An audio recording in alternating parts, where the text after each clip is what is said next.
This is an iHeart podcast. Guaranteed human. Friday. Kick off the Winter Olympics in style with the opening ceremony from Italy, featuring a special performance by Mariah Carey. Celebrate the greatest athletes from around the globe as they come together to go for gold. Lindsey Vonn, sensational! The opening ceremony of the Winter Olympics. Ilya Malinin. Redefining the sport. Friday at 8 Eastern, 7 Central on NBC and Peacock. Body Bags with Joseph Scott Morgan. I think probably out of all the pantheon of the founders of this country, I think probably my favorite of that collection of men, it's probably Ben Franklin. I like Ben Franklin, and this is why. Ben Franklin lived a life that was not a life of privilege. As a matter of fact, he lived on the streets in the Northeast, like Boston, in the wintertime. And he, drank life up to the fullest, and he had a lot of ups and downs. And being a death investigator, I'm always coming across interesting little quotes. And there was a quote that he had made, and he may have written this in Poor Richard's. I think that's where it comes from. And the quote that I'm interested in today is the one where Ben wrote, 9 men in 10 are suicides. And you have to kind of pause on that just for a moment and kind of meditate on it and think about what he is saying there. I don't necessarily think that Ben believed that every 9 men that pass away are suicides. However, this is what I think. He had lived enough life. He had seen enough of the tragedy in this world. I think what he meant was that 9 in 10 men are potentially suicides because of the world around them. And sometimes you just don't have control. You don't have control of the circumstances.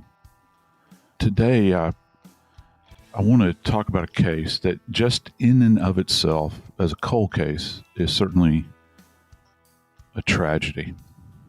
But it's bookended by another tragedy. It's tragedy of a man who sought justice for his daughter for over 20 years. She was a homicide victim, but at the end, he wound up taking his own life. Today, we're going to talk about the cold case of Jennifer Harris and also her father, who recently passed away at his own hand, Jerry Harris. I'm Joseph Scott Morgan, and this is Body Bags. Dave, as anyone knows that is familiar with me, I wrote my memoir many years ago and talked very frankly about the inner workings of my mind and the things that I had borne witness to and the things that I'd seen. And I've been in that dark space. I've been in that place where I really thought that there was nothing left to live for. And it's not a judgment on anybody at all, because that's a set of circumstances, I think, right, very broadly, where I can say that I've walked in those shoes. But with this particular case, Jerry Harris going to the Fannin County Sheriff's Office in Fannin, Texas, and setting up in the parking lot there, right, and taking his own life recently. It's really a very, very sad tale that is super emphasized by this idea of hopelessness when it comes to your precious child that has been brutally murdered, and there are no answers.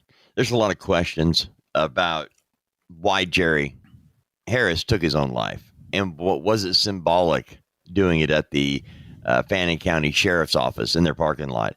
And Jerry Harris, his daughter's cold case dating back 22 years now.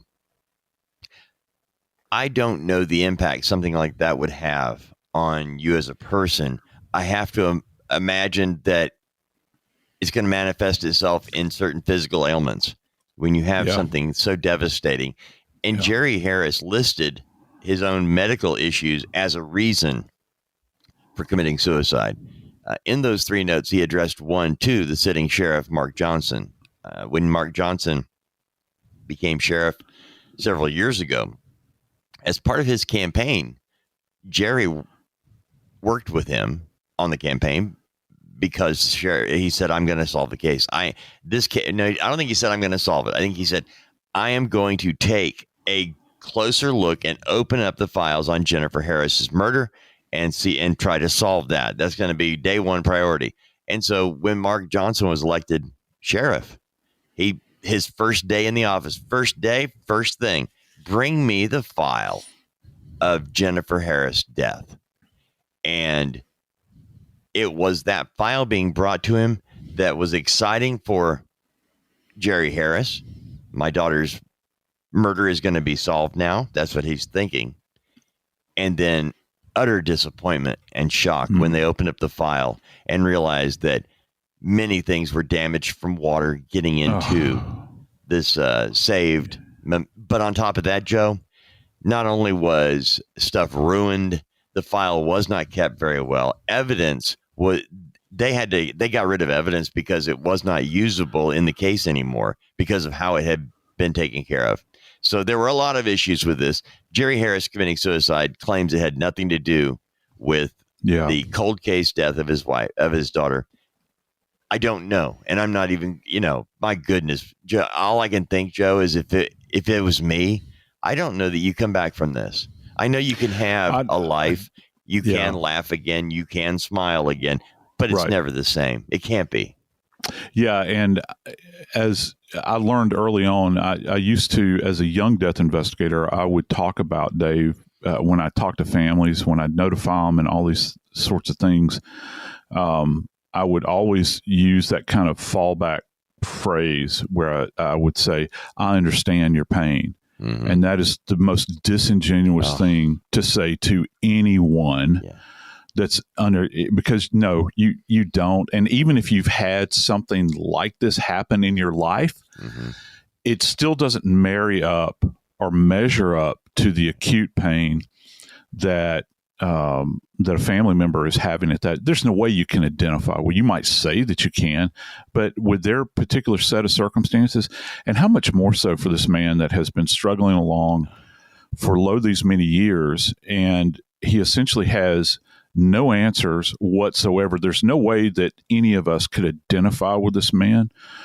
And talk about a gut punch when you're right on the cusp of maybe a refresh here, okay, where you think that everything is going to be opened anew, and you get in there and water damage. We're talking about flood, leaking water, that sort of thing, getting into what they're describing as a pod where they're keeping evidence stored and all of this.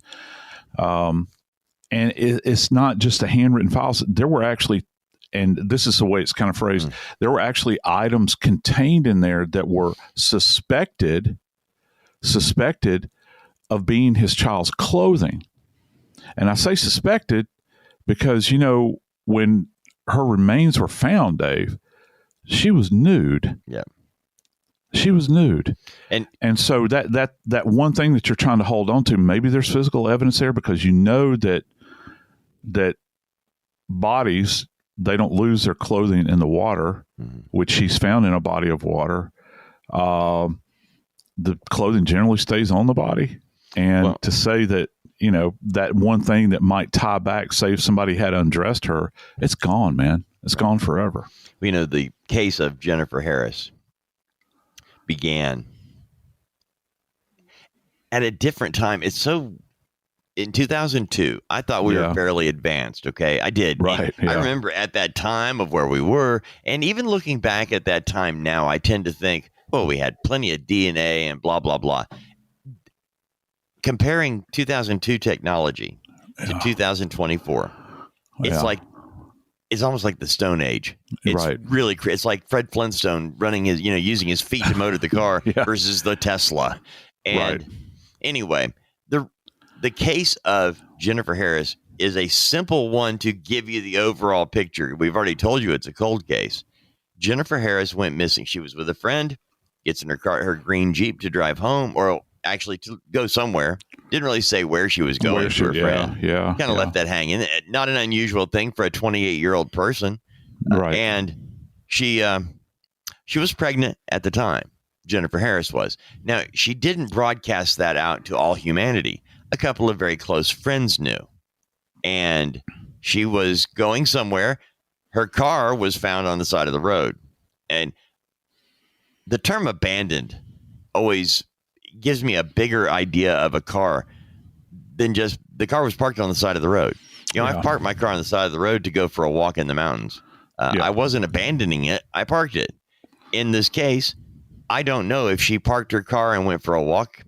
Didn't make sense to do it at night, but her car is found, her green Jeep found on the road, and she's nowhere to be found. She was missing for 6 days. And by the way, just want a little tidbit. When her Jeep was spotted, it was by somebody walking their dog, somebody very familiar with the area, walked the dog in that area all the time, sees the green Jeep and kind of looks around, her and her dog. But look, people park their car for any number of reasons. It was the next day, the day 2 of the green Jeep being on the side of the road, where the woman went, okay, this is not right. Something's wrong. Calls the police. Hey, I've got this abandoned car out here. You might want to take a look at it. And that's when the search for Jennifer Harris began, was the abandoned car. 6 days later, fishermen find her body floating in a creek. Red River. And her uterus was removed. Yep. Now, there were other body parts, and we'll get into this in a minute, that were also removed. But that's the case. 6 days missing. Her body is found nude in the Red River with her uterus removed. And they being law enforcement, has yet to solve this case. We're not dealing with a big area. Fannin County, Texas is near the Oklahoma border. You'll have to get you might not. I had to get out a map or a Google search or whatever. Yeah. Because Texas is so large. It is. And it's hard for many of us to kind of envision, when people say in Texas, it's just right down the road. Well, right down the road in Texas it ain't right down the road, say, for instance, in Connecticut. Yeah. All right. Because it's nothing, if you hop in a car and you drive 150 miles, that's right down the road. Right. It's not necessarily, it's all relative to where you are, but it is in kind of the northern, I think they refer to it in the Dallas area as the Dallas Metroplex. Right. It's northeast. That term. It's north of the city. But, once you get outside of that densely populated area around Dallas-Fort Worth, you run into scrub brush and prairie land, and you get, when you get out, dude. You're out there, but she's from this area. I think her hometown's actually Bonham, Texas, and you have this area out there that. It's always interesting because this is like it's not a big road that she's on. It's not like the Jeep was found abandoned on the side of I don't know what runs through Dallas, I-20 or something like that. We're talking about kind of one of these county, state kind of roads that's out there. Yeah. And where are you going to go? Are there houses around there? Did the Jeep break down? Was there some kind of problem? What did the interior of the Jeep look like? Is there any chance that something had occurred within that? What would compel her to pull over on the side of the road at that particular spot? And then where is she? For those many days afterwards, they had no idea. And it always amazes me. It seems like consistently every time And I got to tell you, the little boy in me, I was always kind of a cowboy at heart. I used to love being, pretending to be a cowboy. Every search that ever occurs in Texas, it seems like involves horses. And so, you've got people that are saddled up and they're riding through the brush and they're looking and all those sorts of things. But it's not somebody on horseback that actually finds her remains. It's somebody that's out fishing in the Red River. And that doubles the problem here, Dave, because her body is without clothing when she's found. She's in this river that swiftly moves. I always take exception to people. They talk about the slow rolling Mississippi River or like the Red River, which the Red River eventually does feed into the Mississippi back down in Louisiana. It ain't slow moving. You get above this thing, and the speed with which this thing moves is problematic for you as an investigator, because it's not like being in a lake. You have to think about, well, where could her body have gone in? Who would have had access to a location, maybe a boat ramp or a bridge? Who's going to take the risk of taking someone's remains and then tossing them over the side of the bridge? And if what we believe happened actually happened, she had gone somewhere else prior to being deposited in that river. She left that Jeep probably with somebody else, maybe somebody she trusted, that got her into a car, took her away, killed her, and then did a postmortem dissection on her body.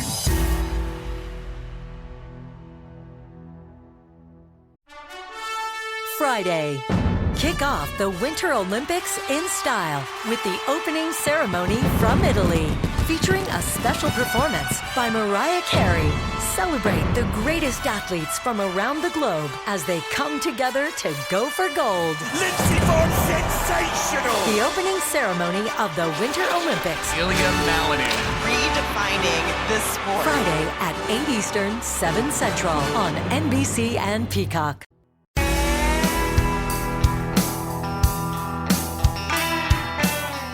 Reflecting back to one of the chapters in my memoir, had to do with rain. And all those years ago, I talked about how investigators hate rain. They hate water because it destroys things. It's the great eradicator most of the time from an evidentiary standpoint. And I think that water's symbolic as well. The trials that we go through in life, it's like a rock that is always getting pounded by water, maybe out on the West Coast somewhere. You don't see it changing, but it is changing.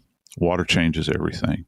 In this case, we've got a body that's found floating in the Red River, and we've also got evidence involved in this case, including documents that have been subjected to a ton of water. Water plays a big role in this case, Dave, and I can't imagine, I can kind of imagine the disappointment that the investigators had when they removed Jennifer's body from the Red River and thinking about, Lord, what are we going to do now? Because I got to tell you, she was heading down the road relative to decomposition here.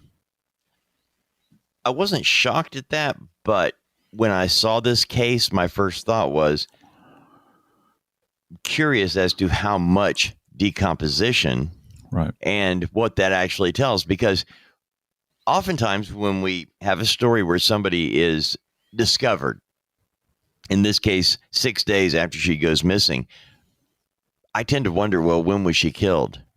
Yes. It's not like they got her out of the Jeep, killed her right there and threw her in the river. Was there something else taking place? And based on the fact that we have been told her uterus was removed, I'm thinking that something might have gone on for a couple of days before she was thrown in the river. Possibly, now, yeah. To give an idea of where her body was found in the Red River, it was about 2 miles downriver from a bridge crossing over Highway 78. I say that because how else does a body get in the river other than dragging the body down and putting it in? Right. And which is real. I don't discount that. They could have. The person, could have just taken, or people could have done this. We actually know that when her body was found, that her uterus had been removed and creatures had done damage. Mm-hmm. Yep. And I'm wondering, Joe, because I don't know for real. Covering cases like this for a long time, I know that certain predator animals go for soft tissue or eyeballs, things like that, right? And so, how does that affect your ability to determine how she died? Just the fact that her uterus is missing, that does not say that she wasn't alive, strapped down on the table while they cut that out. I mean, I'm assuming, hoping she was murdered first before they did the removal of the uterus. Yeah, you have to, scientifically, you have to be able to compartmentalize a lot of, when you're doing an assessment on a body, you have to compartmentalize, obviously, and we've talked about this before, haven't we, Dave, on body bags? Mm-hmm. We've got antemortem, perimortem, and postmortem, all of those things. You don't get into the broader meaning of what this means necessarily. Okay, do you have to detach for real? I mean, you just have, this is a body. I'm studying it to determine what took place, because I'm going to guess if you thought about it in terms of being a husband, father, grandfather, that there'd be no way you could actually move forward with your occupation. It would have to stop. Be very difficult. You have to check your baggage at the door. Okay. Because as soon as you come dragging yourself into the midst of it, that's the time you need to quit. Okay. You need to quit doing what you're doing. That's a big sign that you have to throw up. So you have to check any kind of emotional baggage that you have, familial baggage. I'm not saying that it's not valid, but what I am saying is you have a job to do. And so when you're doing this assessment, you don't have, like, if I sat there on every single case and thought, oh, this is somebody's child, I bet I can imagine all the birthdays. You can't do that. You cannot, because you're doing a disservice to the dead. Mm-hmm. And we are there to service the dead. We are. We service families too, but, we're trying to tell their story. And so you have to compartmentalize with your examination what you're looking for. Okay, I have to go through a process of elimination relative to, okay, this might be an antemortem event. Now, let's talk about antemortem with Jennifer. There are some who say, first off, that her cause of death was related to homicidal violence.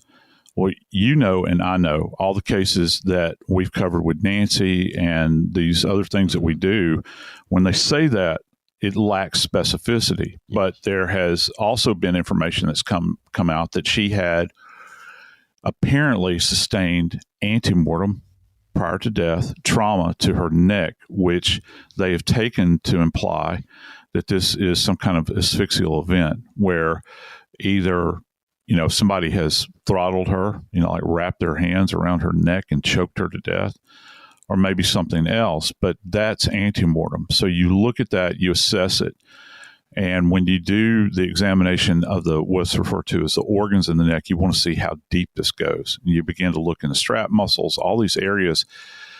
You want to check the cartilage in what otherwise would be, referred to as the windpipe, if you will, to see if it's fractured, because that does happen. And of course, you're going to check the hyoid.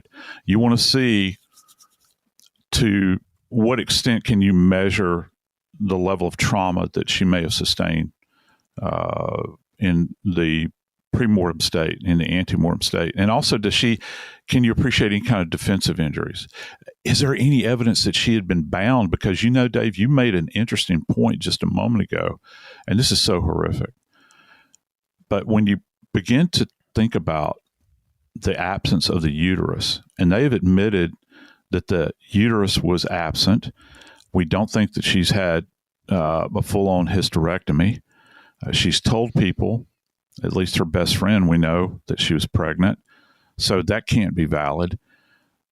So you begin to try to think about, well, was she restrained, like tied to a table, and her uterus was removed? As horrific as that is, that's something you have to take into consideration. You have to check your emotions at the door when you do that.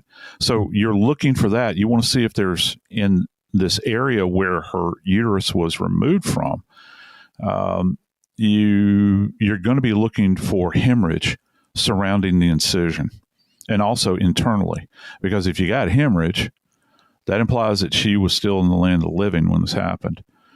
And back to being tied up, is she, because this is a very angry event, I could see somebody wanting to torture her. Was she bound?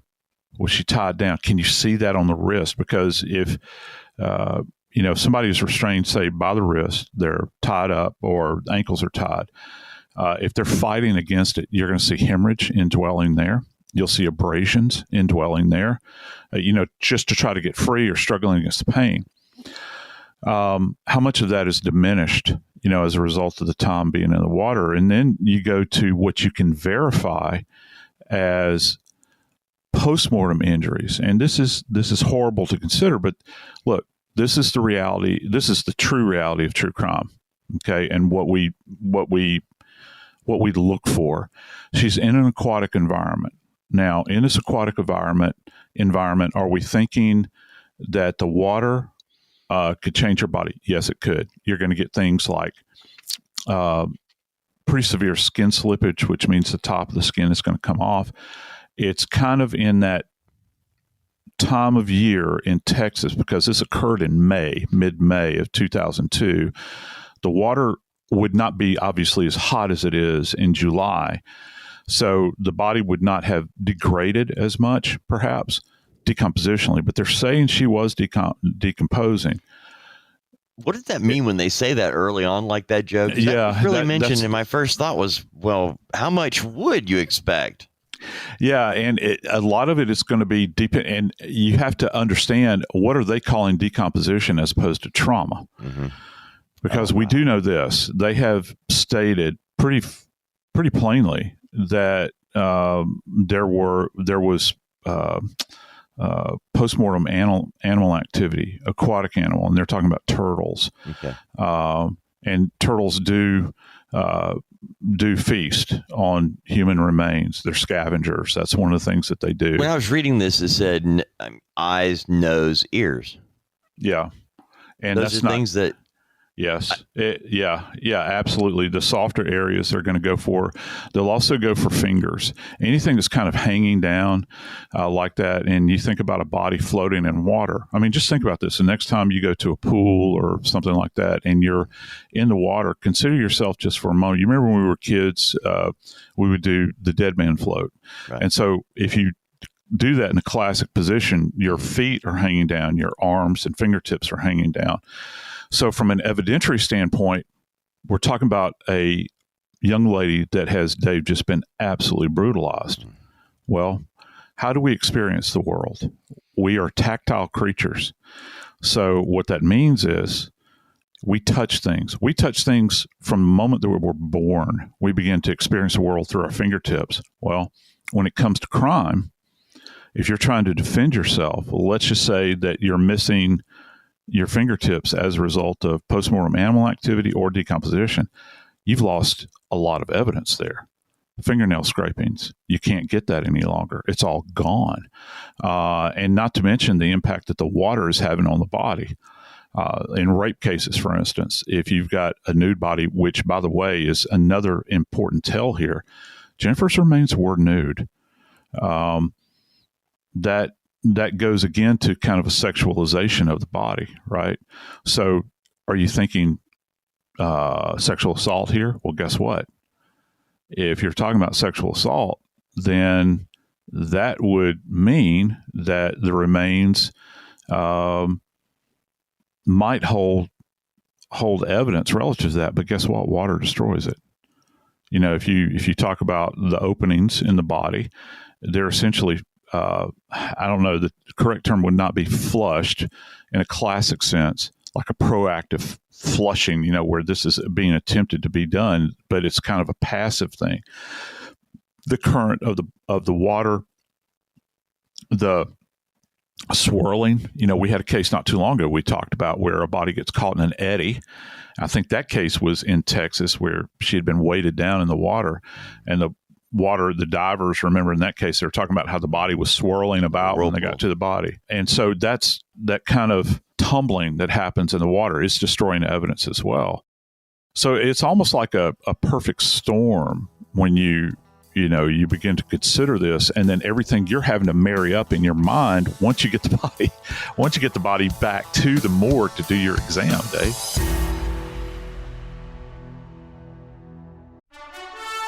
Friday. Kick off the Winter Olympics in style with the opening ceremony from Italy, featuring a special performance by Mariah Carey. Celebrate the greatest athletes from around the globe as they come together to go for gold. Lindsey Vonn, sensational! The opening ceremony of the Winter Olympics. Ilya Malinin. Redefining this sport. Friday at 8 Eastern, 7 Central on NBC and Peacock.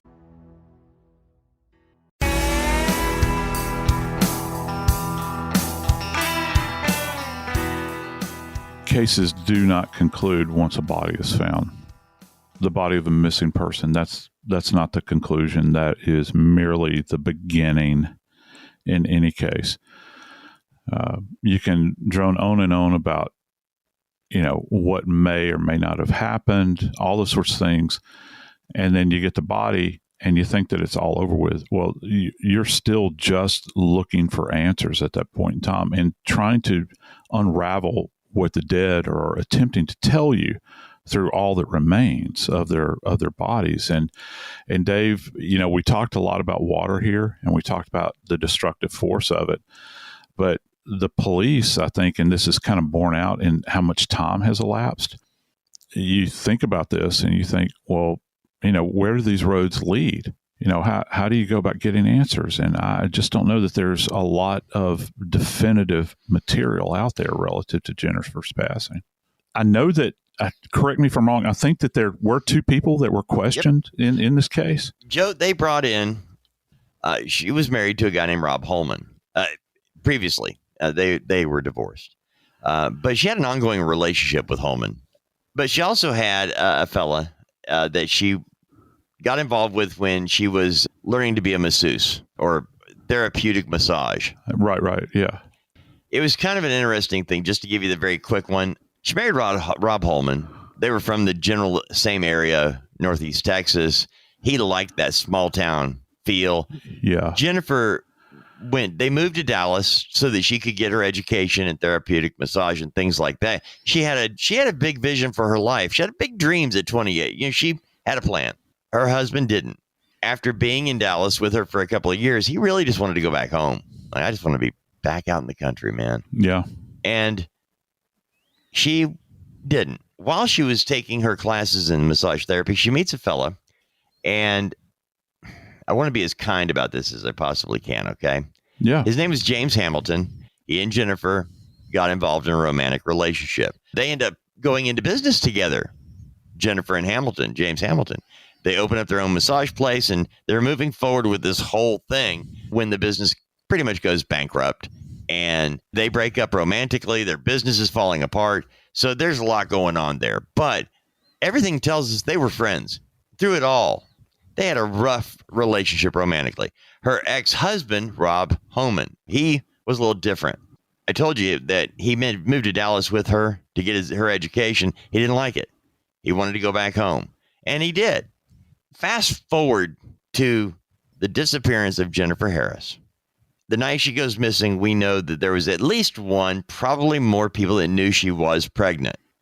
Her uterus was removed from her body. If she was pregnant, then you've got a baby in there. Yes. And we have the police bringing in the two guys that know her the best, okay? James Hamilton, romantic relationship, former business partner. Hey, man, he's a good suspect because a lot of issues here. Business and romantic, bankrupt financially, romantically, anyway. He has an alibi, Joe. For the time they believe she went missing, he has an alibi. He was over an hour away at a McDonald's with some people that saw him there. So He talked to police without a lawyer. They asked, would you take a polygraph? Absolutely. He said, look, I just want the best for Jennifer. We need to find her. What can I do to help you? Eliminate me first, and then let's find her. That was James Hamilton's opinion. Rob Holman was a bit different, Joe. The ex-husband, well, he didn't have an alibi.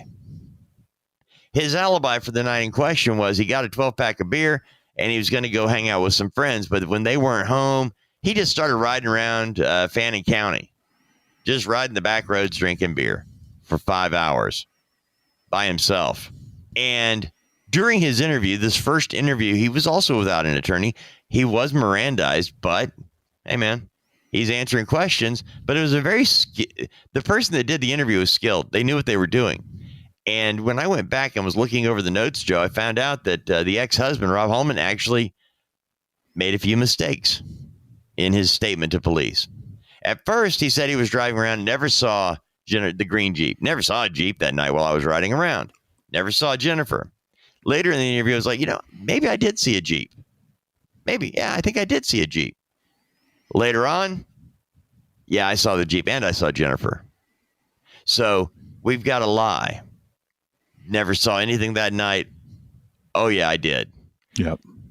That's the biggest thing here. And by the way, when they asked, hey, would you mind taking a polygraph? So same thing with Hamilton. We just want to eliminate you so we can move forward. As soon as he walks out of that first interview with police, he calls an attorney and he stops talking with police and doesn't take a polygraph. So there you go. In 2017, 15 years after the fact, Mark Johnson was elected sheriff.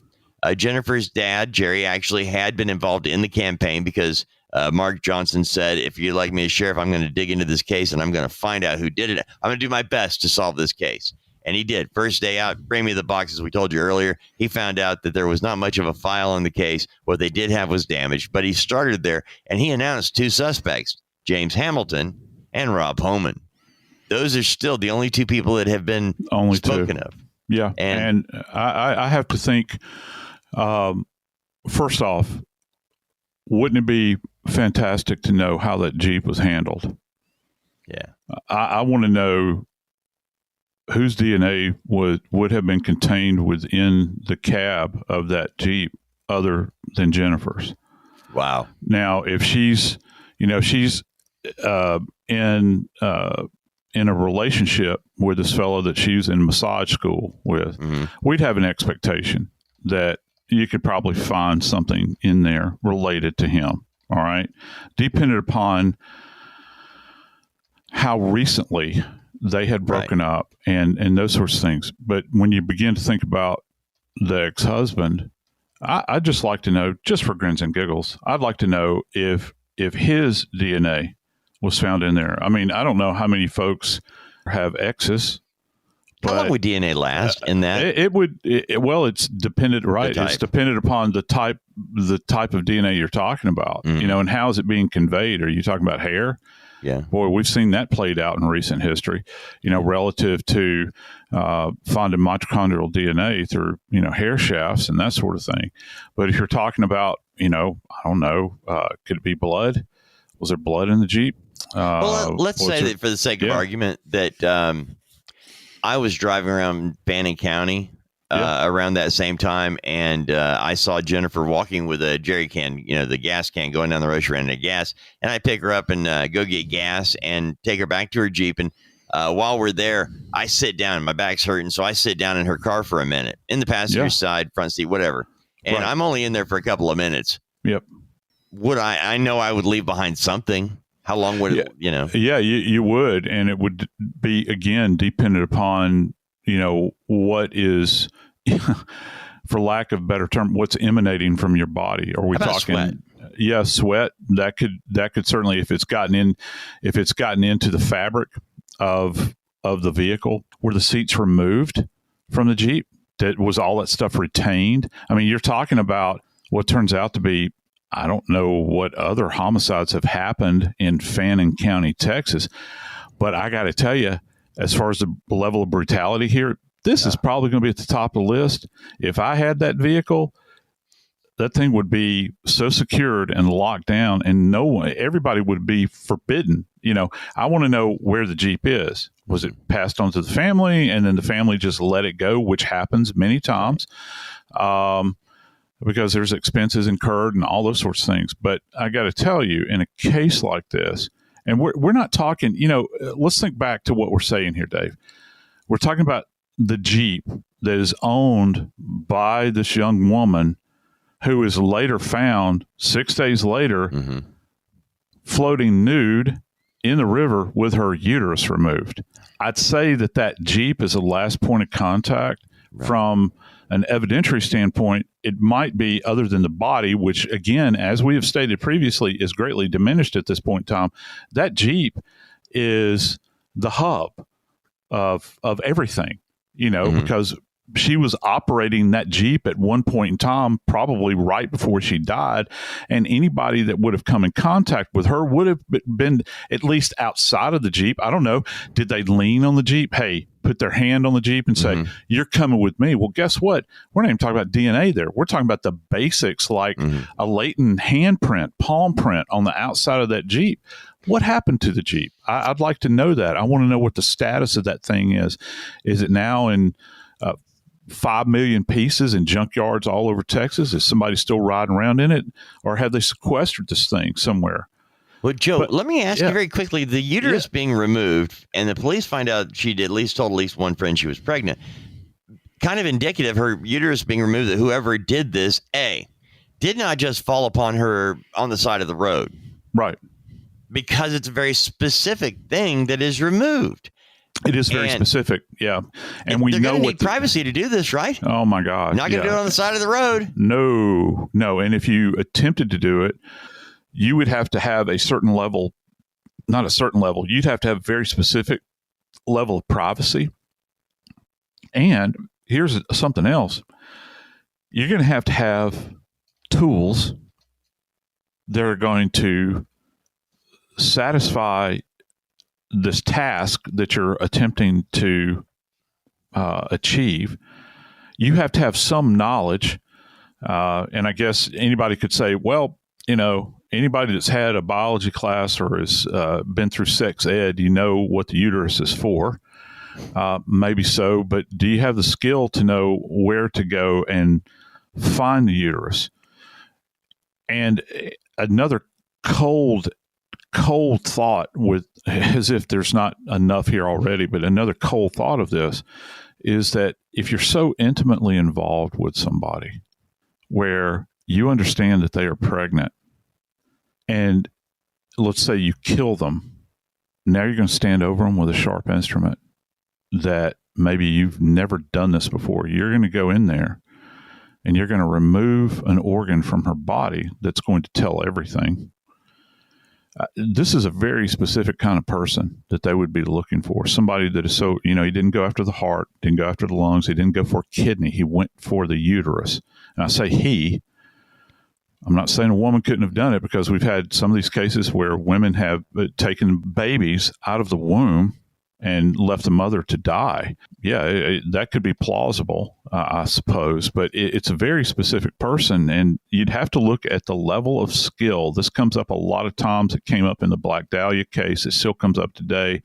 What level of skill and proficiency did this individual have when it comes to doing a dissection? And I think that's a curious or certainly intriguing question. There was a couple of things that you mentioned to me when we were talking a minute ago about this off air. Blue clay and a little cabin. Now, we know that Jennifer Harris had been with her friend earlier in the evening when she went missing. She was driving her green Jeep, and it was left on the side of the road, and missing 6 days, body found, floating nude in the Red River, uterus removed. Tell me about blue clay and a burned down cabin. According to what has been previously reported, there was blue clay. And when I say clay, I'm talking about like clay, like, you hear about the red clay hills of Georgia. Yeah. It's a particular type of clay that has a blue tint. And there's only, I think they said, like only 3 or 4 places where there's a deposition of this on the banks of the Red River. Well, Dave, we talked about trace evidence. Guess what? They found blue clay on her body. And to really drive home this, there was what they refer to as a caretaker's cabin. Now, what this thing took care of or who occupied the space, I have no idea. But that caretaker's cabin was immediately adjacent to one of these points of entry where blue clay was. Okay? Cabin burned down. And remember how you mentioned just a moment ago, you would have to have a place. And I've seen the images from what remains. There's like a concrete slab in the middle of a wooded area. Nobody's going to hear anything. Nobody's going to see anything. You're there. You show up with the instruments, or maybe you're pre-prepared. Maybe it's a place where you've picnicked before. Maybe it's abandoned, and you know that you could remove somebody there and do these things. And, oh, by the way, the river is right there. So after I'm done, I'm going to deposit the body there. Here's a big question as well. What'd you do with the uterus? Is it something that you kept? Or did it go in the river as well, hoping that, the aquatic environment would take care of it? It's a chilling thought, Dave. But I got to tell you something that is absolutely heartbreaking. As sad as this is for you and I, my friend, to talk about Jennifer's death, we haven't had to live with it, have we? Nope. 22 years on, Jerry, her father, decided to end his life. And I think this is one of the most poignant things. He wrote 3 letters, Dave. We've 3 notes. And, we talk about, I've talked about before how I think people, when you do suicide investigations, they believe that everybody leaves a note. That is the exception, not the norm. I thought that until you told me that it wasn't the norm. It's really not. did Most believe people that do it just decide to go and do it. Jerry wrote 3. And to show you what kind of heart this man had, and this is absolutely just horrible, he didn't want to inconvenience anybody. So he went to the parking lot of the sheriff's office and removed himself from this life. But he didn't want to inconvenience anybody by causing a fuss at his home or anywhere else. He thought that it would make it easy for the sheriff. And then in one last act, he states in the letter, "You're not at fault for this. This has nothing to do with the unsolved murder of my daughter. I can't go on anymore. My health has gotten so bad. I submit to you that whoever is out there that killed Jennifer, as far as this old death investigator is concerned, you have the blood of not just one person on your hand. You have the blood of 2 at this point. Whoever you are, I hold you responsible for the death of this man as well." I'm Joseph Scott Morgan, and this is Body Bags.